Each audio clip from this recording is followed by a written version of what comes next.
Where do you begin? For starters, your 15-year-old is on the autism spectrum with comorbid diagnosis ADHD, and your son was on the bus. Well, it wasn't Friday. You asked this question a few months ago, and I appreciate your patience. Him and a friend were having a conversation about being able to protect himself in hypothetical situations, which is very boy-like. I've had many of those discussions over the years as a child and as an adult. Okay? Boy asked about weapons and this fake scenario, and mentioned that his parents had firearms, which most Americans do. Most are locked up and safe. All right. But we live in the see something, say something world. And we have conditioned our children to be snitches and to overthink and to freak out and to, this is attention seeking behavior, by the way. But they're being encouraged to do this. And under see something and say something, by the way, guys, they train the schools, meaning the FBI, Secret Service, police, when it comes to this nonsense, all under the excuse of, security and safety inside of our school, because, we got to take everything serious. But if you take everything serious, then nothing's serious, guys. When you make everything a level 10, then nothing's a level 10. And what that ends up doing is it ends up calcifying and hardening people to legitimate danger, because we're overreacting to everything. And then pretty soon society just goes, yeah, which is what's going on right now, guys. I mean, you look around, nobody believes the media anymore.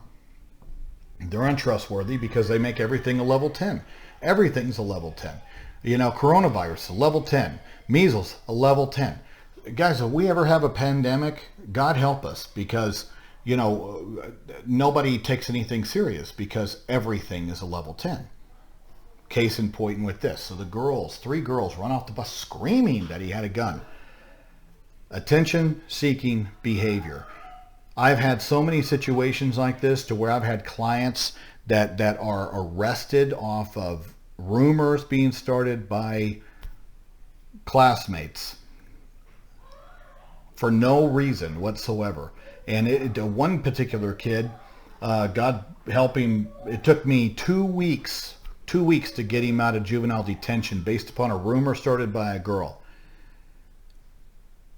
They ended up dismissing the charges against the kid because we ended up validating that she started the rumor and that there was nothing to it. Didn't get this kid's 2 weeks back. It caused fear and apprehension of the police. Destroyed the kid.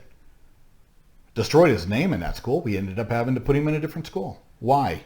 Because of nonsense like this, where everything's escalated into some kind of legitimate threat when there's not one. We have lost the ability to use common sense and practical knowledge. We also don't apply that very critical legal mandate that we have in the law when lawyers go in there and argue this kind of nonsense. It's called mens rea. Is there intent? Okay? And then, if there is intent, was there a means immediately accessible to the client to carry out that threat? Now, in this particular situation, no, not at all. But at the same time, it shouldn't have even raised to that level. And so what ended up happening is he was terrified he was going to go to jail. And I believe, along with the police, that this was very much intentional, as those girls wanted to hurt his son, which I see growing, is that kids are starting to figure out that they can use these kind of things to hurt their classmates. They're immature, they're dysregulated, all kids. They don't think about the consequences and the far-reaching damage that these kind of reports have. But believe me, they're very, very smart and understanding that they can make them. But we're not holding any of these people accountable for when they do it. Quite frankly, this would fall under the juvenile category of a terrorist threat. And guys, under terrorist threat, you have to meet a couple elements, all right? Number one, you have to make the threat. Number two is it's got to cause a disruption in a normal pattern of the school day. The fact that he was just talking to a friend and it was nobody else's business and there wasn't any kind of harm to it, then what ends up happening is that who really caused the apprehension? Who really caused the disruption to the school day? And it was the girls. So quite frankly, the girls should have been punished for creating the, it's like screaming fire in a movie theater. Okay? Because they see somebody with the lighter. Now, is the lighter the problem, or was the person screaming fire the trigger point? And we need to start holding these people accountable, but we can't do that under see something, say something, because the entire premise is that you just let us know, and then we as law enforcement are going to sit there and determine whether or not it's legitimate. And I'm telling you, wrong, wrong, wrong. We've got to sit there and start reapplying some common sense, guys. Because this is damaging to our kids, and it's only going to be escalating. Kids are targeting each other, believe it or not.